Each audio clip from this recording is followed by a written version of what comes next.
You're watching How Leap. Let's learn how to log into your Apple ID account on an Android device. You cannot fully use Apple services like iCloud or iMessage on Android, but you can access certain Apple accounts through a web browser. Open any web browser on your Android phone, such as Chrome. Go to appleid.apple.com, tap the Sign In button, enter your Apple ID email and password.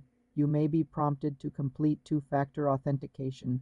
If you have an Apple device trusted for verification, a code will appear there. If not, you can have the code sent to your trusted phone number via text or a phone call. Enter the verification code on the Android browser. Once logged in, you can manage your account settings, such as changing your password, updating security info, or checking your account details.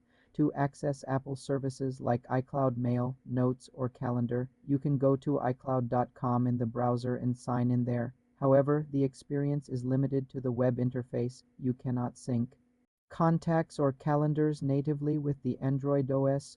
For streaming, you can download the Apple Music or Apple TV app from the Google Play Store and sign in with your Apple ID there.